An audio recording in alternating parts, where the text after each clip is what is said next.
Without taking too far, my name is Citizen Matthew Ofi O'Connor. I'm public called Citizen. I'm a reformer and then the president and founder of Open Forum. Open Forum is about people, issues, ideas, and solutions. We are a public policy think tank, or as we call ourselves, an ideas bank, where we generate ideas from different sources and make them available to our leaders. But above all, we are the voice to the voiceless. We try to be a bridge to those who are stranded and justice and salary source for the oppressed. And this very press conference will address some of the things we have done, as well as what ideas we have been able to make available and will continue to make available to our leaders at state and national level. Having said that, I want to welcome all of us here to the press conference by Open Forum, which I am presenting, and these are the advocacies on select issues in the Ibom State and Nigeria.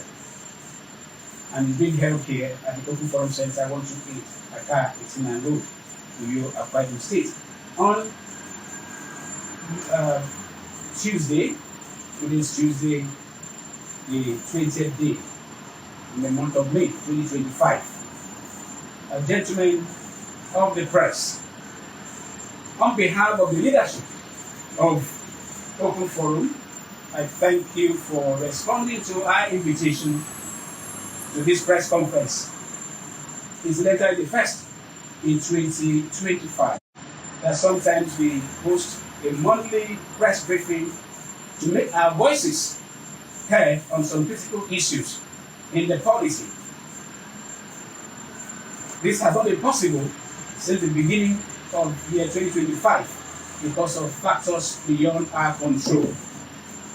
We had so many things, advocacies, humanitarian interventions that we need to embark on, and that took us. Some has been highly encouraging, and part of what we are going to share today are born out of issues and solutions that we've been able to bring forward.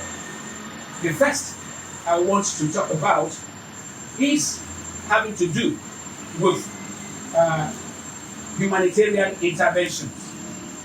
We have a number of humanitarian cases that have been brought to us, which we believe to succeed in some, and others are work in progress.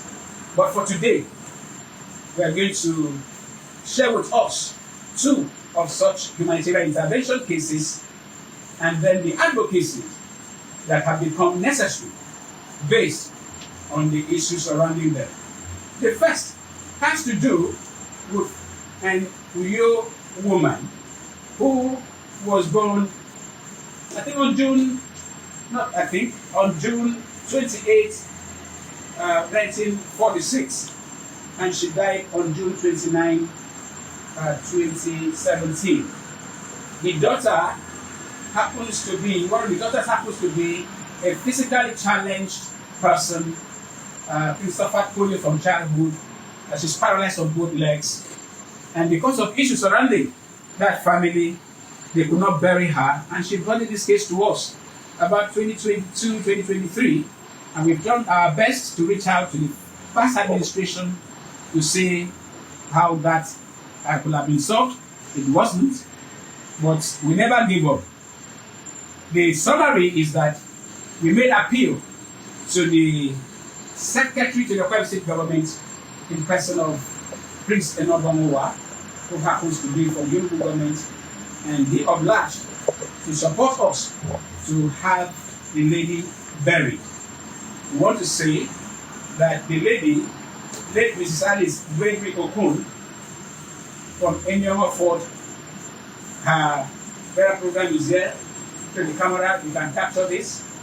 She was buried on Friday, May 2nd, 2025. And part of the pictures of the burial, they are there online. You've seen.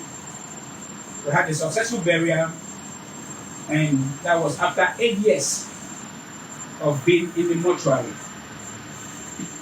We want to thank the Secretary of the State Government for his support, and we have matters arising from that burial. A number of persons have asked questions why somebody should be left in the mortuary for that length of time. We are not here to address the details within the family, but we are here to address the issues which, if addressed by authorities, will curb the prevalence of having people be left in the mortuary for 2 years, 4 years, 5 years, 6 years, and you may be shocked. By length, there are some persons in the mortuary for 10 years and some up to 12 years. So our appeal for investigation and for knowledge is that certain leaders are not living up to the responsibilities of their leadership roles. And that begins with the family, the village, the clan, and the larger society, the local government, and the state. Over this issue of burials, Open Forum is advocating that the Akwa Ibom State Traditional Rulers Council, which is called Supreme Council of Akwa Ibom State Traditional Rulers, they have the responsibility of making laws, amending existing traditional practices that may hamper the proper living standards or understanding of what should be done by families, specifically having to do with burial rites. There are some localities in Akwa Ibom State where so much demands are placed on family members before they bury their loved ones, particularly women and also men, so that families will have to sell their landed properties and maybe go into debt just to bury their loved ones. And once they are unable to meet those traditional rights, to find some persons living there in the mortuary until, like the case in point, 8 years, some 10, 12 years. So our appeal, which we are going to make an official letter to His Excellency the Governor of Akwa Ibom State, Pastor Dr. Abasi, we are going to send a letter to the Supreme Council of International Rulers, and we'll also send a memo to the President House of Assembly that the Akwa Ibom State Burial System Law should be enacted to stipulate what traditional rights, the items, should be at the various costs that should be demanded before people are buried. So that some families that collect as much as 7 goats or even demand for cows under this present economy, it has become unsustainable. So we are going to do that and want to appeal to the media who have always been with us to please join us in this very campaign we are going to mount for the not just review, because I'm not sure we have the traditional rulers law or act that stipulates items which families across the state should not go beyond, except somebody chooses to do that because he is rich enough. So please, that is one of the advocacies. The second advocacy still having to do with burials and other issues in that regard has to do with responsibilities of family heads, village heads, principally. We find somebody has died in a family or there's a crisis in a family, and people who are supposed to mediate, we've discovered that some of them are actually the problems of other families that bore that on irresponsibility. So we want to request the Akwa Ibom State government and the Ministry of Local Government and Chieftaincy Affairs, and other relevant organizations, socio-cultural organizations who are worth their names, they should please endeavor to conduct seminars and trainings and set standards for family heads. That you cannot have somebody in your family die and be abandoned.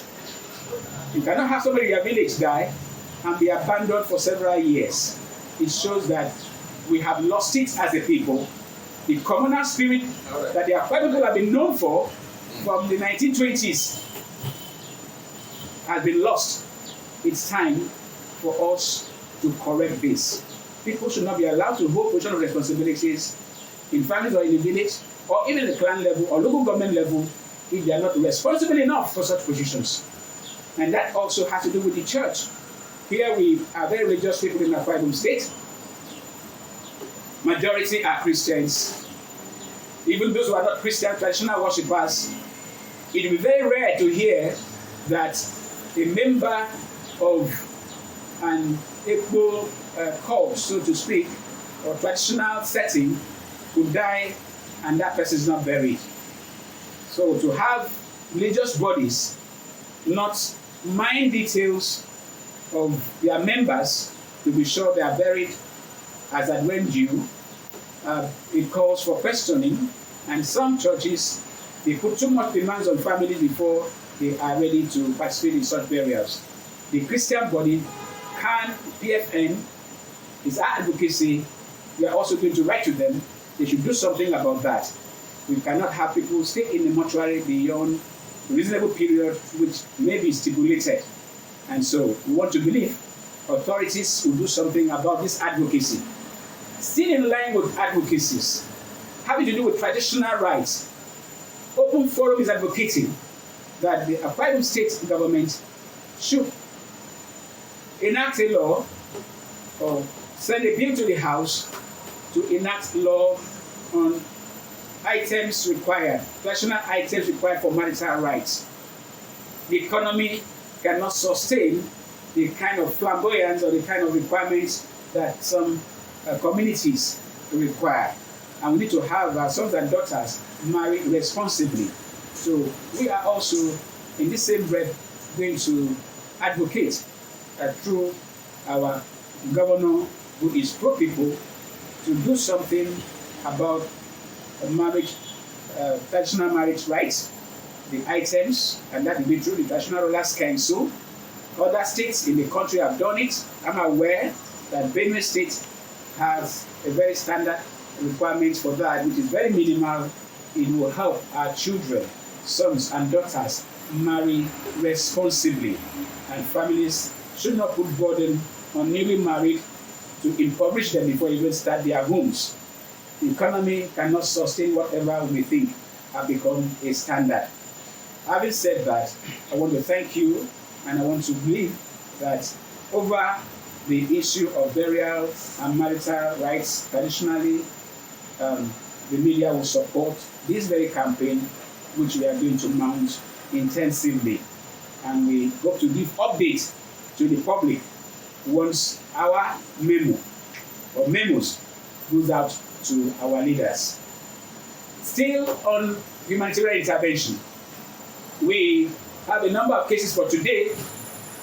We are going to talk about the success we have recorded in one of them. It has to do with Ekerebong Jackson Ekwere. He's from Ibotio in Padeni local government area. Ekerebong was a master's degree student of the Department of Agriculture, specifically Agricultural Technology Education. That's the course that he read. He could not tidy up to be able to defend his projects and be sure to graduate. And he came to us in Open Forum. We took up his matter, and by the grace of God, on the last date of the opportunity he had to defend his project, being the 11th day of April 2025, having established contact with some persons, one of them responded because I had to wake him up from sleep almost as early as 6 a.m. because I couldn't sleep myself. we couldn't imagine that Ikot will miss the opportunity and will have to pay another school fees for the next session to be able to see how we can conclude his studies. I'm talking about Professor Eno Ibama, the Commissioner for Agriculture, Commissioner for Works and Fire Service. He came to the aid of Ikot Jackson Ekwere, and he was able to complete his program. And incidentally, Ikot is here, our technical man. We are doing this thing live. We have to be proactive to show Ikot. That's Ikot there. Ikot concluded his master's degree program, and we are very grateful that through efforts we were able to draw the attention. But something very unique happened.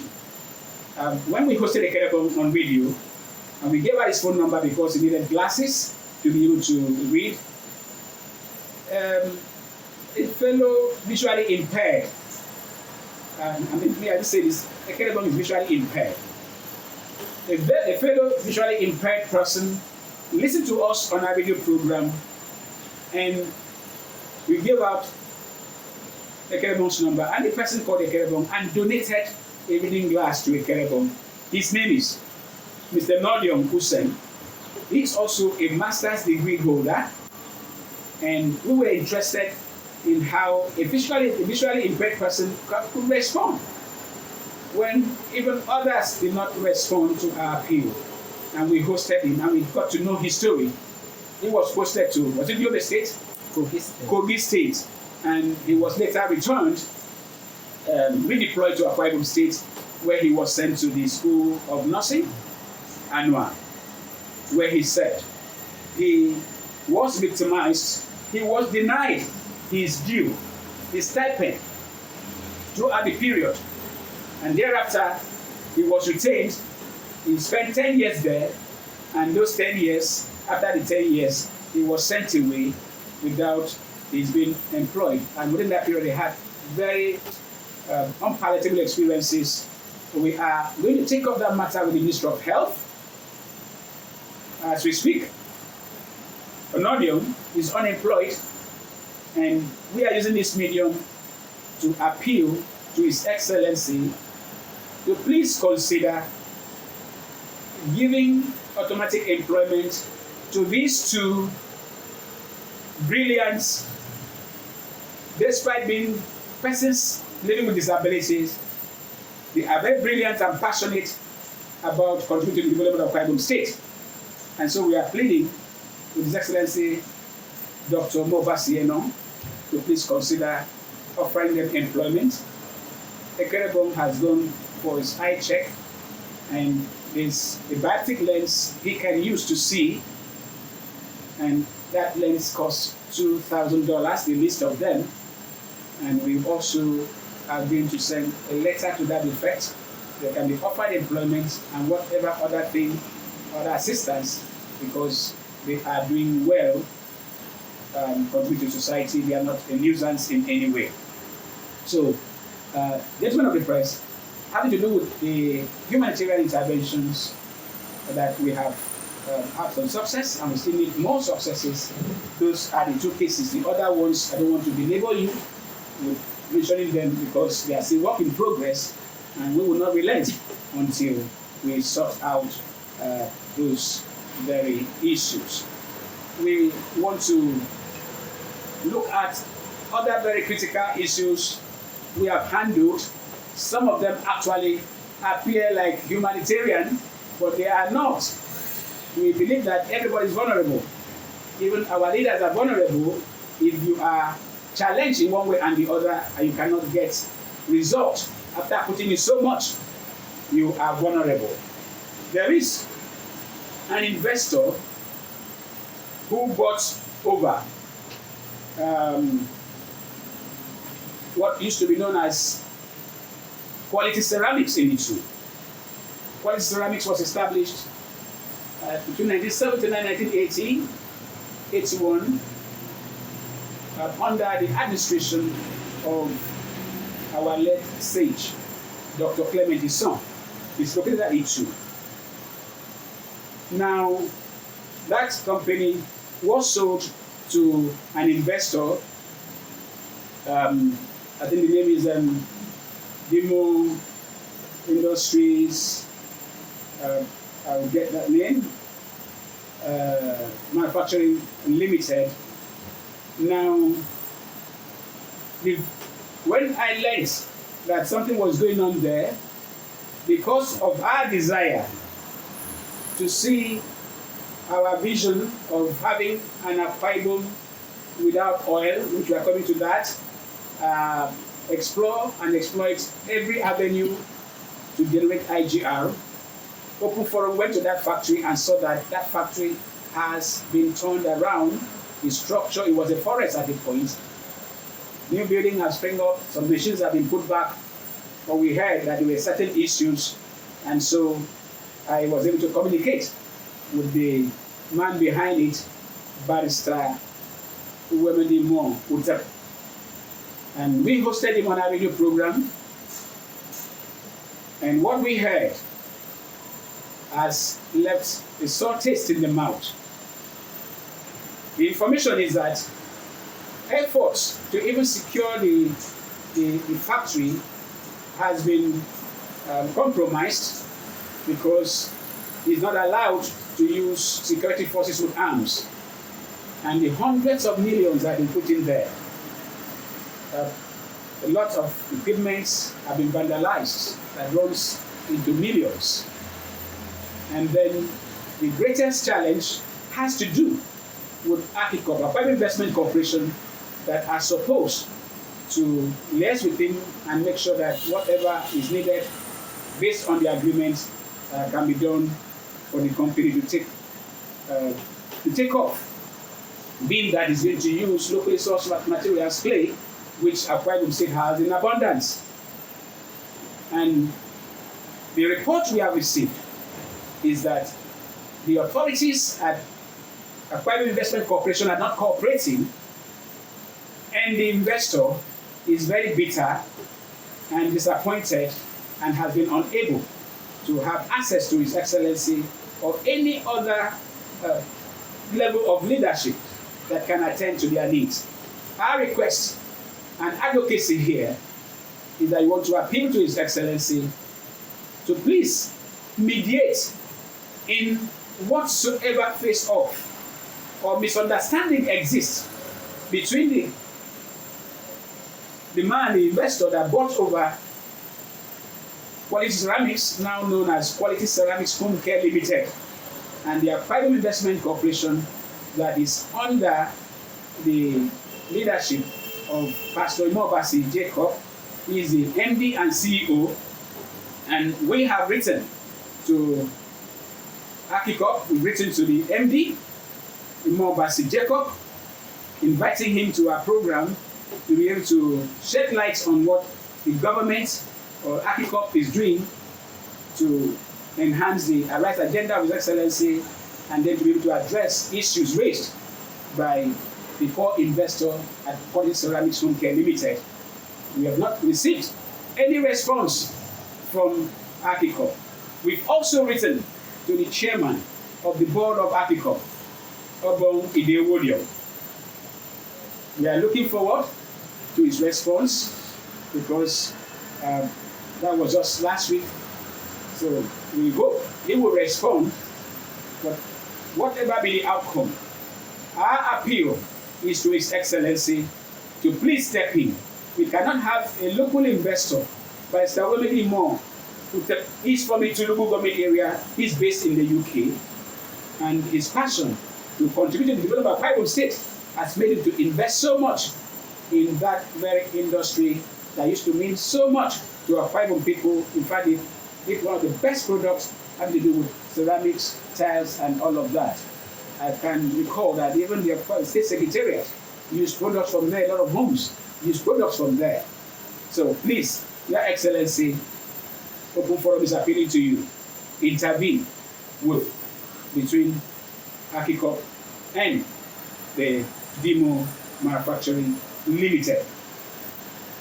I wish we have resources. We do not, because the earlier plan we had was that we will have the media, journalists, visit that very factory to meet them, hear from them, and then visit Ikot to hear their own part of the story. We must make sure we balance whatever information is available. Open Forum has tried, Ikot has refused to respond so far, but I believe that if journalists will meet with the factory, the core investor, they can then fact check with Ikot to be able to balance the story. And that is our position on the matter having to do with Quality Ceramics Home Care Limited. The very important, very critical other advocacy that we want to raise, which even if we didn't do any other thing, will have been to raise it, has to do with Ibom gift support. You are aware that His Excellency has said that they have crossed all the T's and dot all the I's having to do with commencing work at Ibom gift support. You have the facts. I do not have to take the exact quotes or belabor you with what the governor has said. He said so just in the recent visit, town square meeting at Oro Federal Constituency, and we have heard the technical committee reeled out activities towards the commencement of work at Ibom Deep Sea Port. Just over the weekend, we are aware that the Honorable Commissioner for Ibom Deep Sea Port and Special Duties, Comrade Ibom, actually interfaced with stakeholders and the media, showing them the roadmap of what had to be done and possibly training our children, our people, to be ready for the next line of action, which is for them to be able to fit in to Ibom Deep Sea Port. The challenge we have is that Open Forum hosted a prominent son of Oron, as they call it, Oro Nation, who in person of His Excellency Architect Otuita Tuyu, is a former state chairman of the PDP, was a chairman of PDP in Nigeria at the point, and he was also the executive chairman of the Local Government Service Commission. And in that conversation, he raised issues about the possibility that the government, the Addition of Pastor Moeno, can commence the project because, according to him, nothing is on ground in Oron to show that the project is ready for flag off in the month of May, as the government has said. Majorly, he said that the issue of location of the port has not been resolved, and the fact that the name, which was changed from Ibaka Deep Sea Port to Ibom Deep Sea Port, was not satisfactory to Oro people, because traditionally in this port business, ports are named after their locations. Apapa, Tinkan Island, and One ports, Shanghai, and all that. But what concerns us more and most is to the fact that there has been very serious conflict between the Akwa State government and Oron people that are the host communities. And the issue has been that the port has been relocated from what has been known as the natural harbor at Ibaka to Unyere. At a point, it was said to have been moved to Ibom before finally we hear that the port is to be located at Unyere. Unyere is Nimbo local government, the same local government area with Ibaka. But the issue is to the fact that there is what is said to be a natural harbor, and that the location that the government is planning to host the port now is going to be a dug out port. It does not have a natural depth. And permit me to read the statement by one of the most frontline Oron people who advocate for the location of the Ibom deep sea port at Ibaka. His name is Chief Engineer Nkubre. And his position has raised controversies a number of times with government, and I have access to some of the positions he put forward in public and the responses that were put forward to by the technical committee on the seaport as far as 2021. We had what the technical committee called Factual Rebuttal to Engineer Progress Interview, published by National News Track, May 4, 2021, and published by several online journals and social media. That can be accessed online. We're not going to read that, but that was in 2021. One key thing that the technical committee headed by Mrs. Susoro is to the fact that Ibaka as a location was not used to receive the approval of the Federal Executive Council. Because the questions people like us were asking is that the approvals were given. Which location was used to secure federal government's approval? The answer has been seen here in what is called factual rebuttal.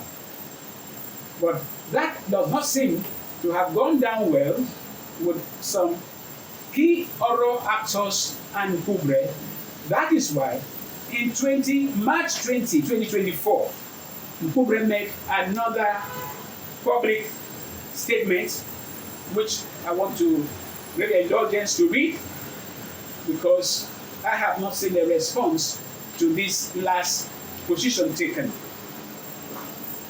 It reads, Ibom Deep Sea Port relocation revisited by Chief Engineer Nkubre. It reads, I was the chairman of Oral Technical Committee on Ibom Deep Sea Port, an advisory committee to Oral Nation on the Deep Sea Port. When Oral Nation was struggling with the government of Ibom Emmanuel in Akwa Ibom State against the relocation of Ibom Deep Sea Port from Ibaka Bay, with established non-dredged draft of about 11 meters to a previously rejected location to be built as a dock-out port. Following a news item on the readiness of the executive governor of Akwa Ibom State, Pastor Omoino, to kickstart the implementation of Ibom Deep Sea Port, I have received numerous inquiries from concerned Oron people about the location of the seaport, which became controversial during the tenure of Deacon Udom Emmanuel. Governor Moino is a pastor and not a deacon. When I read his budget presentation address, I could feel his humility and sincerity. One of the reasons the world is in tumult is because humanity has ignored the core gospel of Jesus Christ, which is, quote, love your neighbor as yourself, and don't do to others what you wouldn't want done to you. I strongly believe that Governor Moino, a pastor and an advocate of Jesus Christ, will do what is right before God and man. In principle, the issue of the location of Ibom Deep Sea Port had been settled. Former Governor Udom Emmanuel himself said, following during a meeting with concerned Oron people, quote, how can I contemplate building a dock-out port in Akwa Ibom State, which is surrounded by water? Where in the world is such a dock-out port operated? Unquote. Unfortunately, the port system that Governor Udom's implementation committee got approval for was a dock-out port. Oron people should not panic. Instead, We should constantly pray to God to give our governor courage and direction and shield him from evil ethnic and political influences. Akwa Ibom State used to be one of the most peaceful states in Nigeria, but some of the ill-intended policies of former Governor Obi Emmanuel have plunged the state into avoidable turmoil and with communities who were previously living together peacefully now at war with each other and sending their meager resources to fund litigations against some of the policies of Obi Emmanuel. Governor Molino, as a man of God, has a huge responsibility to mitigate some of the contentious issues created by Obi Emmanuel including the issue of Ibom deep-sea port, relocation, and dock-out port concept. However, the Bible in Jeremiah 17, verses 9 to 10 says, quote, "The heart of man is deceitful above all things, and desperately wicked. Who can know it?" He's quoting from the King James Version.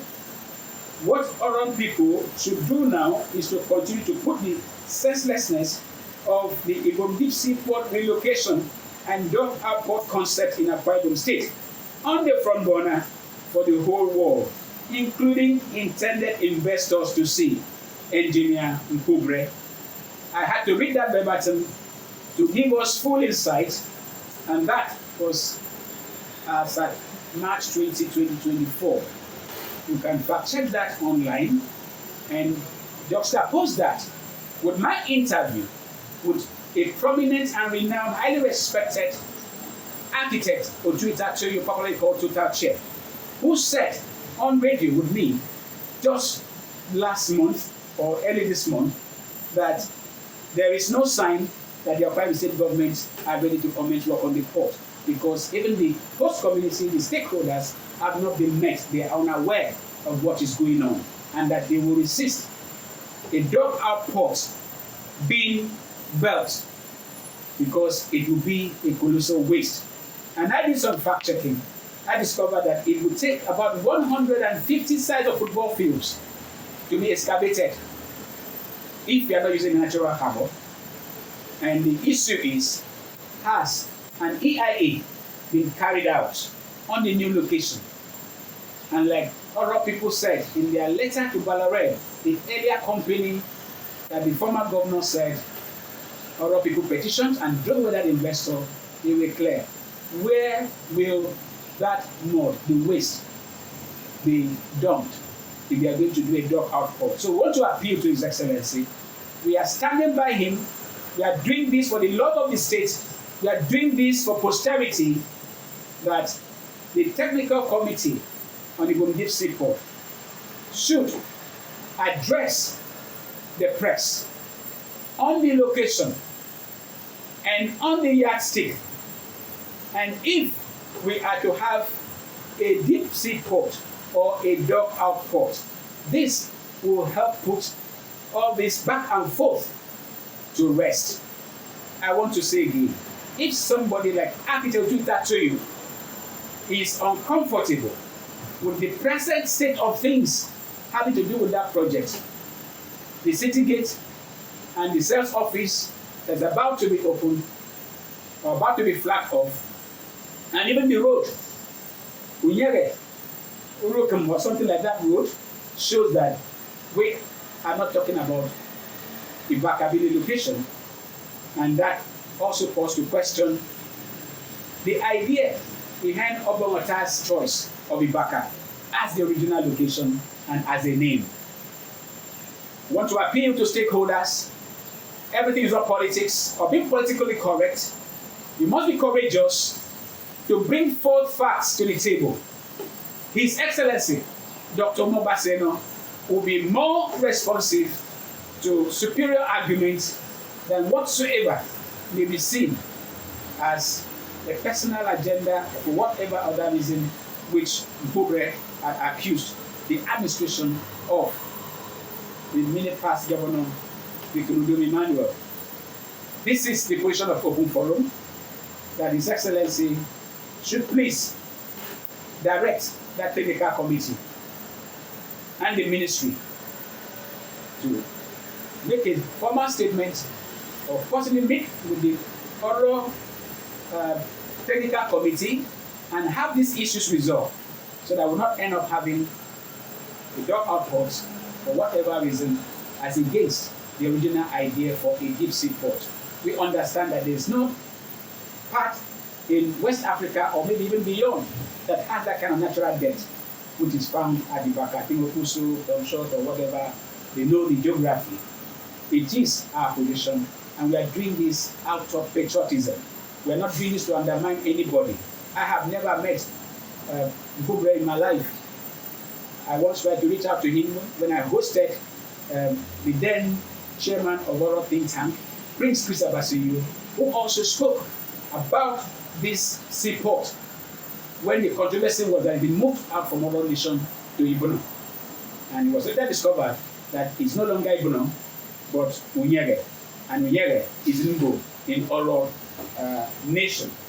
So that is one of our strongest advocacies that we have to put forward.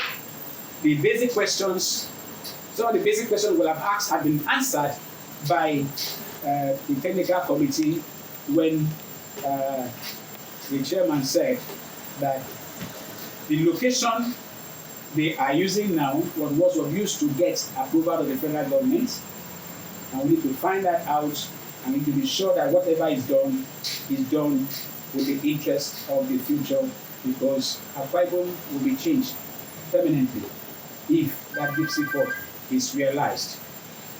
We have been running a series on stop taking an agenda setting for Akwa Ibom without oil, and there are several areas we have dealt with, which we are going to bring them out, not in this very press conference because we are going to have too many issues to address.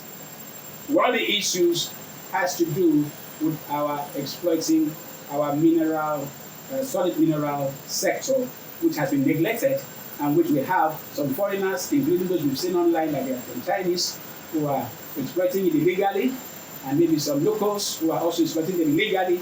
And that was one of the reasons why the Police Ceramics Home Care Limited issue became very important for us. And we hosted a subject matter expert, Engineer Pius Ibom. He's a metallurgical and material engineer, a solid mineral consultant, who happens to also be the principal partner of Veronic Consult Nigeria. We want to announce that subsequently we are going to be relying more on press releases so that we don't have to carry too many topics, too many issues when we have a press conference. So going forward, we are going to have a press statement, and we are going to put forward some of the issues Engineer Pius Ibom has addressed, and we will do everything possible to push the advocacy to His Excellency and with the name of Pius Ibom, who may be useful to the government on what to do in that sector. The world is moving to solid minerals and gas, and Akwa Ibom State, with our rich endowments from what we have gathered from him, which we are going to make available to you later on in our press statement, separate press statement, a standalone press statement, you will be able to push the advocacy because it will be the best. And incidentally, luckily, he happens to be with us even at this press conference. I will thank him. Another person that we are going to make a press release having to do with his advocacy and the kind of upliftment that this person has brought to Akwa Ibom State in particular is a man called Dr. Akaninyene Eseme Bernard Ubom. He is an Akwa Ibom son. I don't even know where he comes from. I think he's in Paddington also. I'm not too sure. A friend, Mamon Buchan, an associate, knowing what we do in Open Forum, which he is part of, introduced me to Dr. Akaninyene Eseme Bernard Ubom, and we talked on health issues.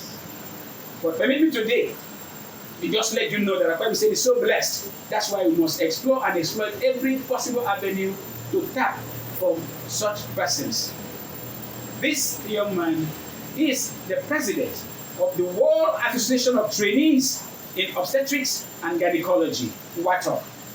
It is a global body of all obstetrics and gynecology trainees and early career obstetrics and gynecology specialists, and is in that position since 2022.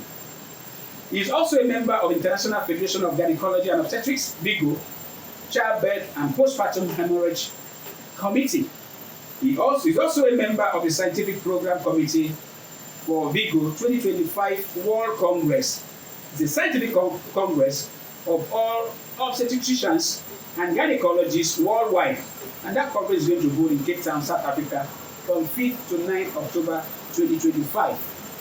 What are we looking at? The health sector in Akwa Ibom State, with all the potentials that we have, the specialist hospital, and His Excellency Dr. Moino is about building what he calls the medical corridor.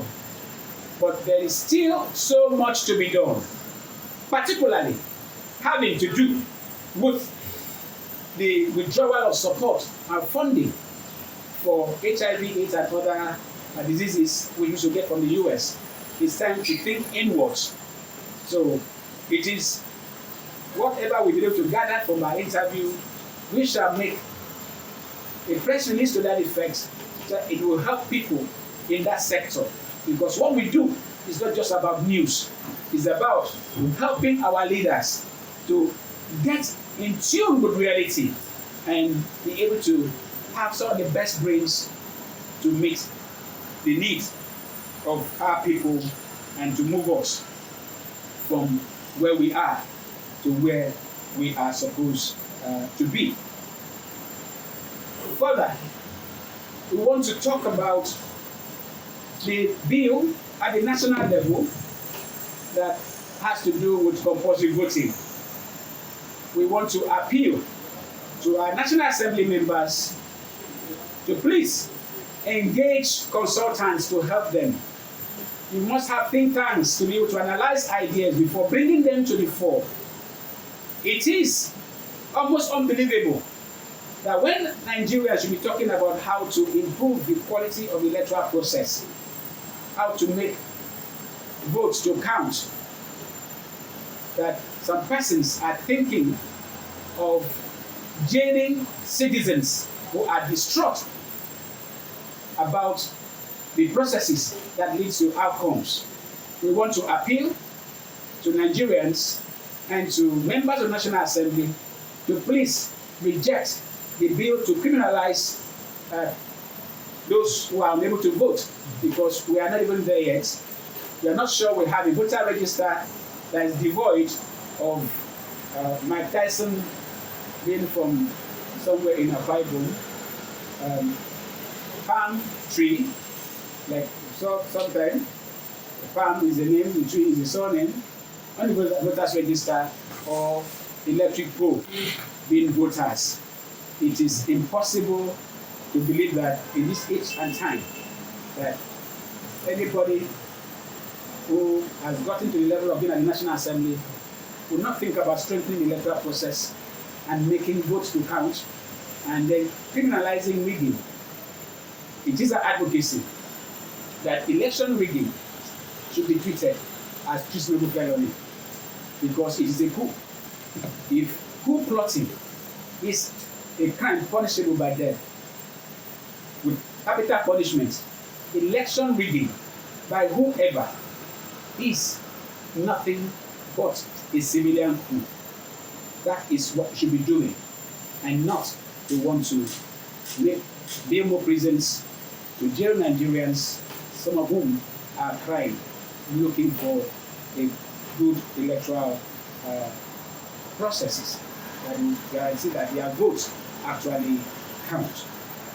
I want to appeal to us that henceforth, because of certain things that will come to play by the grace of God, I'm going to be 60 in August, and a number of things are supposed to be in place because we hope to have a major outing, and we will not be able to be holding press conferences like this regularly, but we do press releases.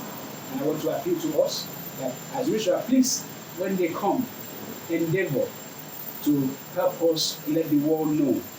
And because we need assistance, we need volunteers to help us with the enormous work that we have. We don't have funding.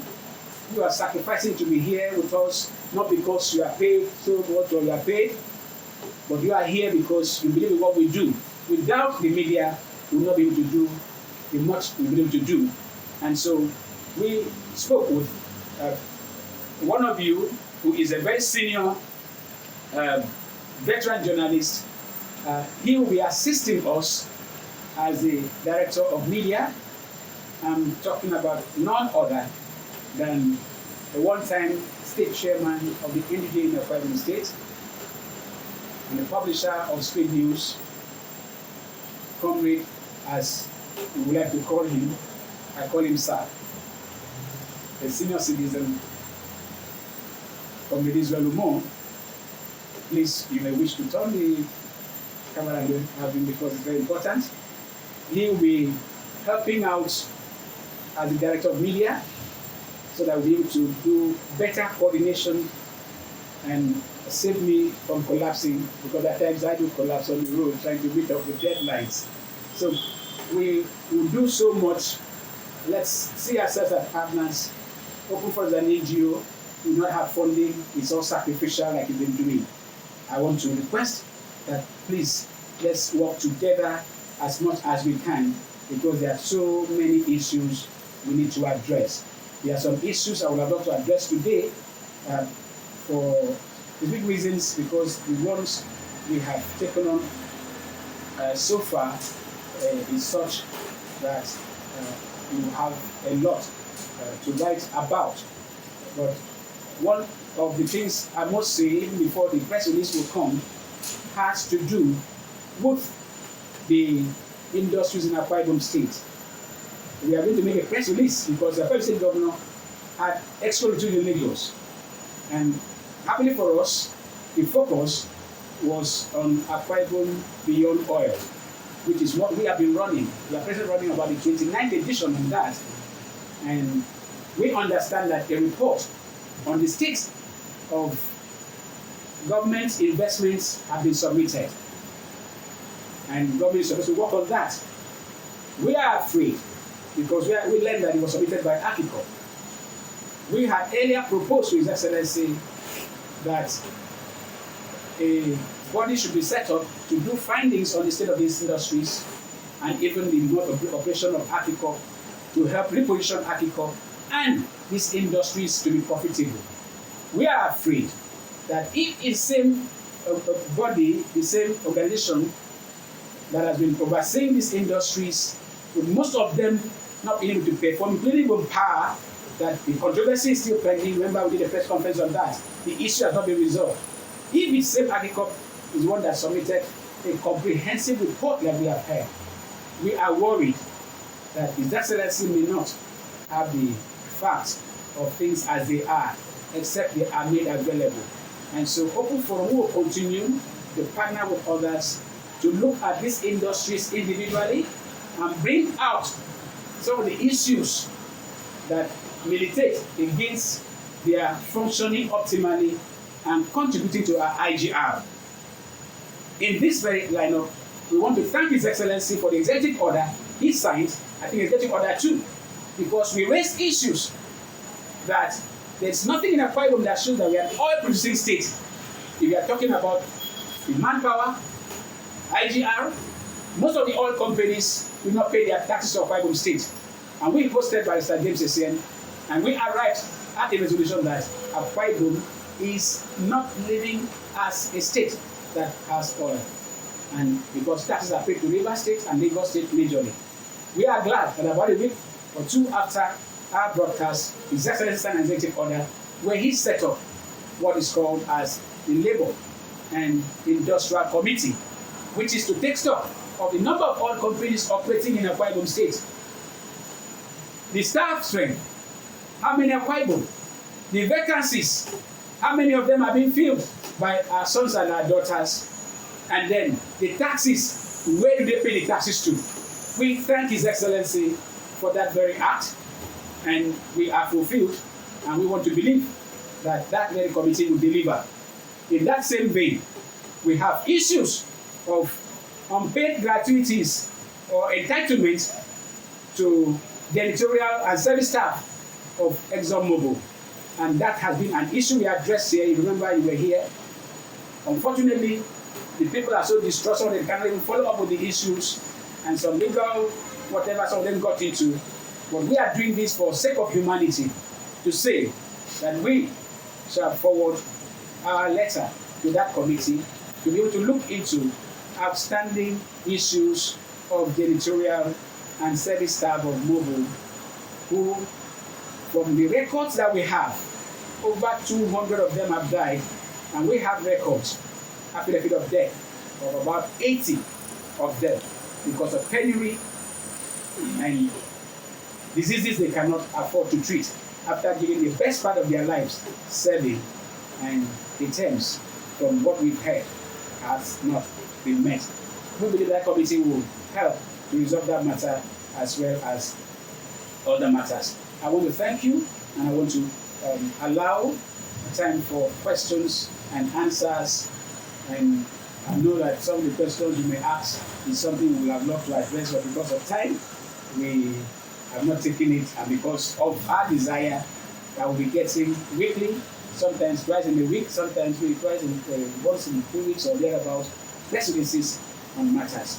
Thank you very much, gentlemen of the press. We are open for questions and interactions.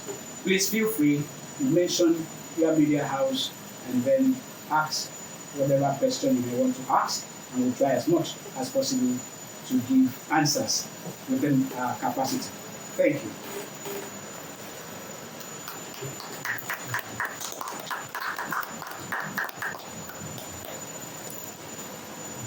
Yes, you may wish to ask questions, please. My name is Emeka Samuel. I work for Daybreak News at the Nigerian Times. Yeah, voice a little bit louder so that your comments about the review of traditional marriage and burial demands and all. Yes. Those ones are quite clear. What I really pointed out, so many states have tried to standardize things on this and that's okay. Now, my question naturally should not be directed to you on the Ibom deep sea port. I don't know why they always add deep sea. Me, I always call it Ibom sea port. Now, I think the problem of that place is, let me say, a bit internal. The question I would have loved to ask shouldn't be directed at you. But since we are discussing, yes, let us also discuss it. Yeah. Now, between the Oron Nation and the Akwa Ibom state government, you could see a lot of mistrust, a lot of suspicion, and then I wouldn't know who is deceiving who. Now, I've been following, by my orientation, I'm supposed to be a business reporter. Now, I've been following that project for a very long time, and I discovered that it's a case of people jumping, how do they put it in English, jumping the gun, In any deep sea port, the first question and the first prime consideration is always a core investor. No state government, even the federal government cannot do a deep sea port. Lagos state government cannot do a deep sea port, not to talk of an Akwa Ibom state government. And now, the only governor that has actually made some reasonable level of attempt to bring in a core investor is the same governor the Oron people are accusing of trying to play politics with the whole thing. Yeah. Now, that company from China, they actually accompanied them to that place. And from what they said that the Baka site is actually deep naturally, but that the place has a lot of debris deep down that you need to be dredging from time to time, which is the problem of the Calabar port. Yes. And that the place they eventually choose, whether out of politics or I don't know, they call that place seaside in Ibom. That is the name. Yes, Seaside. that is seaside. I actually went there with them. It's not in Ibom. It's in. No, that seaside is in Ibom. Interesting. It's in Ibom. Now, that place do not have a natural depth of Ibaka. But they say that the depth the place has is enough to accommodate the kind of ships they want. And that one would not need any dredging. You know, it was when the Oron people started writing petitions, accusing the former governor of trying to play politics with it, that the people left. Now, this one we are talking of Unyere is actually a new, I'm hearing it for the first time, that the thing is now going to be in Unyere. Now, if it is going to be in Unyere, it's also in Imbo local government area. So what is actually the problem? Yeah, I will want to attempt an answer based on the fact that Open Forum since 2021 had followed keenly the development of that seaport. The first was, that was my first attempt to try to reach out to Nkubre to speak. When the then governor, Emmanuel, while doing his media chat, accused the Europe people, which you are familiar with the if I don't, he said if he does not construct the Ibom seaport, that other people are the problem. And he actually mentioned that they petitioned and the investor ran away. That was Bolloré of France. And yeah, okay, so we eventually had a talk. I brought the then think tank chairman, Prince Ikot Abasi, who somehow said the name is not the problem again between Ibaka and Ibom. That the problem is now that Unyere is in Igbo, because the Governor Emmanuel says so, that the location is in Unyere and Unyere is in Igbo. Ikot Abasi said that he is not against the location now, but what mattered to him is on tape, is there. You can fact check us on our channels. That the issue is the route to the seaport. Where is the route?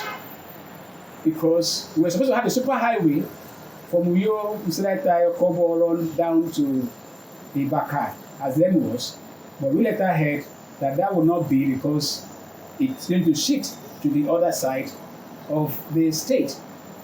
Now, I was introduced to the man who sold the idea to Obomota, the original initiator of the project. His name is Abong Monday Ekong. He hails from Abak. Spoke with him.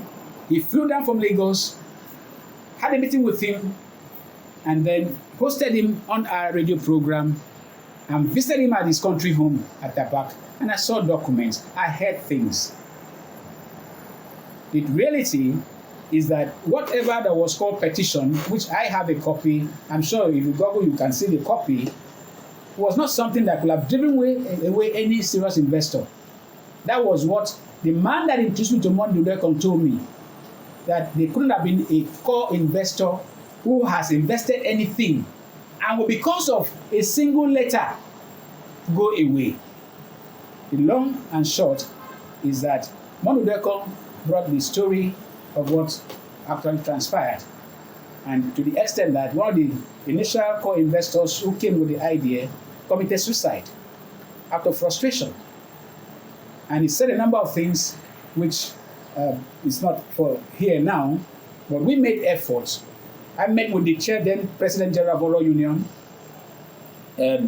Bishop Etem Ante, if I'm right, and then I had Moses Atayang was there, and we talked. And that led us to do a letter to the then governor. I met with the commissioner for Ibom Deep Seaport then, Akanoko, and told him, he gave his consent, and I forwarded letters to them that other people are ready because other people were not given attention by the former administration, which they also said, and that was admitted even by Twitter to you. It was out of frustration that they wrote to Bolloré that this is the position, we are the host community, you are going to be with us. Please, this is just the position. These are our fears. The location between a deep sea port and a dock out port. That brings me to the issue of deep sea port. They are actually deep sea ports and they are seaports. What Obomata envisioned was a deep sea port and not a dock-out port. I've been told by Twitter to you that there's a dock-out port in Durban, South Africa. It's not something to write home about. It's not, if that's just the issue. So that is why interface between the technical committee and the expert in Oro, they have a technical team too. It's not about Oro. The Ibom deep sea port, or call it Baka deep sea port, is something that is bigger than Oro nation. It's bigger than even Akwa Ibom. The entire country are going to benefit. So it's not something that one will say, oh, because of location. Because if somebody has a gift, if you want to deny that this person has a gift, you don't want to use it, that's left for you. It's like God has blessed us with oil, and we had to fight to be able to get just a percentage of it. If others had the opportunity, they were taking away the oil. But if it's something you can take away, you have to live with the reality and do whatever possible to do what is right. So your question and your contribution is very apt, and it boils down to the fact that the technical team, with the oral technical team and other experts, must come together and be sure that the location, there was an EIA conducted, and that the location can still be called deep sea port, and that the name would not be a problem because Lagos State has about 4 seaports now. If you say it's got to be Ibom, like the former governor Emmanuel said, that Ibom is a brand. Supposing we want to establish a second seaport in Akwa Ibom, what would we call it? So changing the name is inconsequential. It can bear the location. Like I said on our TV program, the reason for changing the name must have been because the location was changed. Obot is a visionary leader, and we have not heard Obot speak on this matter. It will be important for you, the media, to engage the father of modern Akwa Ibom on the choice, his choice said, for Ibaka as the location most preferred and as the name. The media can do that. All these will go together to help His Excellency. Yes, sir. Your name and My name is Payo Seven. I'm the solid general consultant, so I'm not speaking on that. I want to try to add a little bit to what you said. Now, on the deep sea port, from the technical aspect of it, you know, when the ocean liner comes from the ocean, there is a particular depth that the ocean liner can reach before it dispatches its own goods to other small ferries to bring it to the harbor.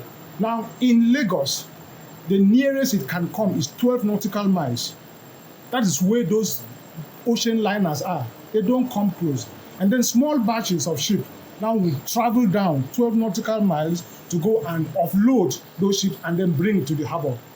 Now, because of the depth. But in Ibaka, the deepest place in Ibaka is just 4 nautical miles. So you see, 8 nautical miles has been cut off, you know, by way of economics. That's why it is called the deep sea port. And the deepest location is at Ibaka. The deepest location is at Ibaka. So that is where the original idea came from. Now, the government also is to blame, probably, and the people, because who are the people? Just like you said, in matters like this, the location is not announced until the final thing has been approved. If you have an idea of building a port, you engage professionals, experts, and they come and do feasibility studies. They will do feasibility studies, it is when they're writing the business plan. That is when they now say, we zero down on this place because of so reason. And the work continues. But here in Akwa Ibom, probably in Nigeria, we had already announced that this thing is going to be in Ibaka. And it has gotten into the minds of the people of Oro Nation. So now trying to bring it to Ibom or trying to bring it to Unyenya is something they feel cheated. The same thing also happened in Ajakuta, you know, which we don't want to go in there. But all said and done, as he said, a seaport is a seaport. No matter where it is located along the west coast, the whole of the region will benefit. From eastern Obodo, Ikot Abasi, down to Mbo, everybody will benefit in terms of road, in terms of development, in terms of city. Because there is a industrial city attached to it. And this city is not a small city. It can be as big as Apapa. So I would advise, please, when you are writing, let's plead with Akwa Ibom people to just bury every other thing and allow this seaport to come up in Akwa Ibom. Because we will all benefit. Uyo will benefit. Ibom will benefit. Eke will benefit. Mbo will benefit. Ibaka will benefit. Everybody. Even the eastern part of the country, Aba, Umuahia, Owerri, they will all benefit because it's not a small project. Thank you. I think, we have a video here for the purpose of those that are watching us online. We can just play the short clips of what the then governor said, and then I'm going to send you the copies of the letter that was written by our union. Let us. Who is the governor? The former governor, Ogobi Emmanuel. What he said. We are aware of. You are aware. Now, you have. 2 years ago. I believe I'll send the copies of the oral letter that was written to Mrs. Valore Transport Logistics of France. Anyway, Yes, I'll forward it to you. This is the. Okay. Yes, sir. Their name for the purpose of Israel was online publisher spread news. It's very, very unfortunate in that some of us who are quite of people, we are not very, very truthful with ourselves. I think the confusion or controversy has been created by our leaders from the time of the time of Governor Fabio and Udom. I am not an expert in that field, but what I want to say is, if you want to build a business center now, you do what we call impact assessment. They will write impact assessment report and give to you. Then you know that business, you know the compositions and all that and that. What I'm saying in essence is, from the word go, our leaders should have coopted or brought in professionals or experts. It's after the experts have actually finalized the location. Now that's when they will have come out. This is where it is. Attack came with an announcement, we're going to the Bakadif Seaport. Apart, you got some approvals, which we've not gotten to that. When you got approvals, where was the seaport to be located? That's right. Now, before we moved to Udom came as a third person here. When Udom came, he got up to what we call business plan, which was the location. Before now, you don't bring around people now, and then a lot of people are bringing in reasons and sentiments over the issue. So some of us who are non-experts, we are even more confused, you know. Now, the question I want to ask is, when Udom got approval on what we call business plan, yes, what was the location? Thank you very much. I am responding based on the research we've done, because, like I said, we are a think tank. If you Google, you'll find what the chairman of that technical committee, Mrs. Soro, has said, which I said earlier, factual reguta. And some of those things she has touched on, clearly saying that it's the location where did you mention seaside? I'm hearing seaside for the first time in my life from this very rebuttal. And then hearing a journalist mention that, I was careful not to even name it, so I will not sound as maybe I'm wrong. That was what was used. And the question remains, Mpubre has been in the port business all his life. And that was why the Oro people made him the chairman of the Oro Technical Committee. Now, if an expert like that has been disputing, and they will tell him you are wrong, based on what we see here, they will say what he's saying, they say it's false, and then they write what they call as facts here. And the man, after 2021, still made the statement, which I have read, Ibom Deep Seaport relocation revisited in 2024. He is still insisting that what is to take place is a dock out port. it's a simple thing. The government can answer that question even today by a press release first, and then to carry the host community along. Because when you read, if you have not read the oral petition to Balore, there was nothing there that could have chased somebody away. That was the man that linked me up to, I think his name is Mr. Yanite, Obong Yanite. I have to mention because these are people that believe in Akwa Ibom State. He said, no serious investor will leave after putting in so much.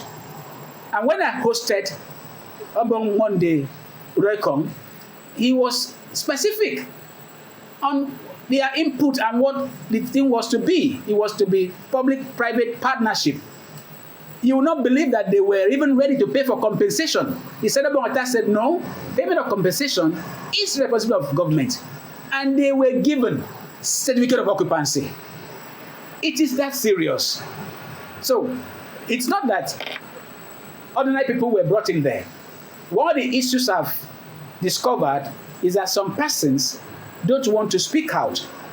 You may not be aware that during Obongata's time, that the Commissioner for Investment was Mrs. Akone Yaranye, now Senator, now Deputy Governor, now Doctor. She was the Commissioner. The Commissioner for Information, who made the arrangement for the investors to go to that location, was Prince Chris Abasi. It may interest you to also know that somebody in the ICT world was brought in primarily because of his expertise to be the ICT component expert in the project. And who happens to be that person? Dr. Emmanuel Ekuwem, the immediate past SSG. And when all these controversies were happening, all these persons were still and are still almost in office, apart from Ekuwem, who is a critical stakeholder. He's always with the governor. So it is Chris Abaseyo who has voiced, had given his opinion. But strangely, like we are hearing from our brother Emeka, the reporter for the Pilot newspaper, that Seaside is in Ibom. I am stranded as I speak because even the government says the location is Unyage and a road is being constructed now and is said to lead to wherever seaport or deep seaport. So these are very simple things that can be corrected. We are doing this because it is our responsibility as a people that speak for the oppressed and speak for leaders. We bring facts to the table, non-partisan. I don't have anything at stake. I'm not paid by anybody to do this. We don't even have sponsorship for what we are doing. So I want to thank Comrade Israel Umar for his insightful contribution. And I want to believe that what I just said has thrown light. I saw a brother, I think, is okay. So, do we have any other question? Please, I want to appeal to us that this work, this very press conference is very critical. And the press releases that are going to come after now are very crucial. But the appeal is that the report should be, some of these things can be fact-checked from the stakeholders. We mentioned some names, including the issue of quality ceramics and Ikot, including some of the things we've asked His Excellency. He may have to set up an invasive panel to unravel certain things, particularly did I come to that? Did I miss that? For God's sake. Have I spoken about the Akwa Ibom Newspaper Corporation? No. Oh, God. Oh, my God. I thank God for bringing that because it is a very critical aspect of this press conference. I want to make that very short. We hosted a senior citizen who's a publisher, is a veteran, and you know him, Solomon Opo. He's a publisher of the Evangelist newspaper and the sports recorder. Incidentally, I think he's in at the National Sports Festival. He will have been here. We spoke. Yeah. And he raised issues that Akwa Ibom Municipal Corporation bought a machine called God's Community SSC offset web machine, and that machine was installed and has never printed a single sheet of paper. And that was under the administration of His Excellency Godswill Akpabio. And he mentioned the names of people who were in the matter. One was the commissioner by name Mr. Nyekanomana. He was the commissioner for information. He also mentioned the man that was the general manager. What was his name now? What was the man's name? Silas. Silas Udo. Is it Silas Udo? Udo Silas. Udo Silas. Yeah. Yes. Yeah. Mr. Udo Silas was the general manager then. Yeah. And then the consultant, who was supposed to be the contractor, he was the initiator of the idea by name Mr. Patrick Hussein. He's an Abuja-based businessman. He named those three persons. And I was touched when I heard that that machine was in hundreds of millions. And I decided to fact check. I tried to reach out to Mr. Udo Silas, and I've not been able to establish contact with him. I was able to establish contact with Mr. Patrick Hussein. Mr. Patrick Hussein was not forthcoming because from his tone, he said he has given up. That the frustration and the loss incurred and his experience, he's not interested in talking about the matter and asks what we want to do with the information. I told him what we do in open forum, that we are about people, issues, ideas, and solutions. And we are running a series on how to help Akwa Ibom State government generate income from whatever investment that they have. And I learned that that machine, he was a consultant. He said, yes, he was, and he offered. He told me stories. One was that machine, that the cost then was $1.2 million. And that the then governor, who was very visionary and proactive, decided that that brand new machine was to be bought, but does not want to buy through a contractor to avoid controversies. That he would rather pay him commission to lead them to where they will get the machine, and that was done. They bought the machine from the manufacturers, Germany and UK, and that machine landed and was abandoned in the port for a while. And when it was eventually brought in 9 trailers, the machine had a dedicated building belt that also cost possibly maybe in hundreds of millions of naira. And after installation, the machine was not even handed over to the management of Akwa Ibom Municipal Corporation.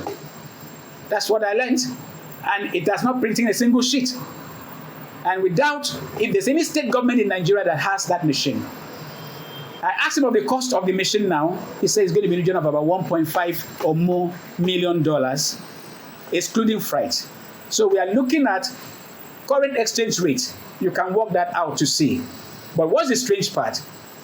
He told me that that machine has been possibly vandalized, some components taken away by some persons, and he accused the then leadership of the Ministry of Information. He mentioned the commissioner and the permanent secretary that they were not forthcoming, they were secretive, and made some allegations on air. The video is there, and so one thing led to another till today. And the last he said that broke my heart, he said that somebody is about buying the machine as a scrap at 5 million naira. I'm quoting him. The video is there, and we immediately reached out to Mr. Nyekanomana. He's not honorable, he's a former federal house member, he's now the commissioner in the same ministry, incidentally. We tried to reach him, call him, he did not pick. We sent message on the WhatsApp, he has not responded. We did a letter informing him of the allegation of Mr. Patrick Hussein and the fact that we are doing this as part of our support to His Excellency in the Rights Agenda and the Happy Hour initiative, including what Mr. President is doing, Happy with Renewed Hope. We want to see how we can make sure that Akwa Ibom State generates income. we've not gotten response. We actually gave him 19th, which was yesterday, Monday, to be on our program to give his own side of the story. Or even if he had invited us to his office, we will have heard him out. That was one reason why we delayed this press conference. We've not heard from him yet.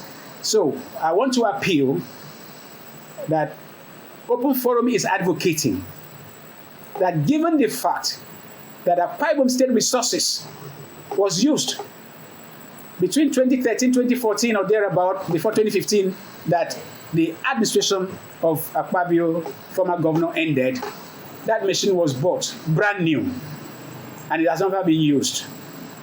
And that machine will cost far more now. That His Excellency, the Governor of Akwa Ibom State, Dr. Obot, should set up a probe panel. In fact, that is the request of Mr. Patrick Hussein. And we cannot fault such a request to investigate what happened, find out the state of the machine, and see what can be done to put that machine to use. We understand that that machine can print, for instance, a typical newspaper that you would do. One of us was here who said that that machine in a minute will print 16-page newspaper in 1 minute. It prints, I'm told, 50,000 copies of whatever it prints in 1 hour. And it was meant to serve the entire South region and possibly beyond. So, Your Excellency, Pastor Dr. Obot, Open Forum is appealing to you that in our quest to support your Rise agenda, we have been running a series called Stop Taking an Agenda Setting for an Akwa Ibom Without Oil. And one of the areas is to go to industries, go to where investments are, see what is happening to them, and see how best we can help them to work so that you can have more money to do what you are trying to do to reposition the state. We want to appeal that the Gauls community of offset printing machine that was bought under the administration of former Governor Godswill Akpabio, that an investigative panel should be set up, look at whatever transpired, look at the state of the machine, and see whatever wrong was done, and see how to right it, and then have that machine be put to use. A dedicated building was built for it. I understand that that building itself has decayed and may even be contributing to the bad state of whatever may be left of that machine now. I want to appeal to the media. It is one place, even if the commissioner... Please give information, the location of the house. The location is within the information drive that the premises of Pioneer Newspapers. Akwa Ibom newspaper. Akwa Ibom Newspaper, I've said that already. Akwa Ibom Newspaper Corporation, and then it is, they are the publishers of Pioneer Newspapers. The brand of the machine. Brand of the machine is Gauls Community SSC Offset Web Printing Machine. It is a state-of-the-art machine. I don't know anything that is superior to that machine in the printing industry. And the consultant who said he was never given a dime as consultancy is willing to assist with whatever idea, whatever input government may require. I've never met him. I don't know him. I conducted the interview on our program on Open Forum with Citizen MKO on Memories 96.5 FM. And then we have that video. It's online, it's on YouTube, and it'll be available for you to study. So please, His Excellency should set up a probe panel to see how we can recover that very machine. It was a very important aspect which we needed to take. But for other industries, what we are doing our findings, we are doing our documentaries, and very soon we are going to come out with both documentaries and press releases that will help His Excellency and the Akwa Ibom people know that there are groups that are adding value, not for personal gains or to undermine anybody, but because There are always remnants that are ready to do good for humanity, and that's what we do in Open Forum. Like we keep saying, we are open for support and sponsorship. We don't have support. We are going too much stress to do what we do, but we'll not give up. So thank you so very much once again. If there's any question over this latest thing, it's okay. Gentlemen of the press, I thank you so very, very, very much. And for those watching us online, I thank you for watching. I want to leave you with that phone number. You may be able to contact us.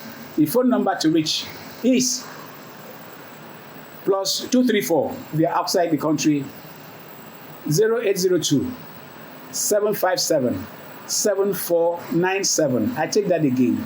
If you want to reach out to us, you want to support us, you want to get more information, you want to partner with us, we are very open. 0802 757 7497. Or you just do us an email at openforumwithmko@gmail.com. openforumwithmko@gmail.com. Thank you so very much. Till we meet again on another edition.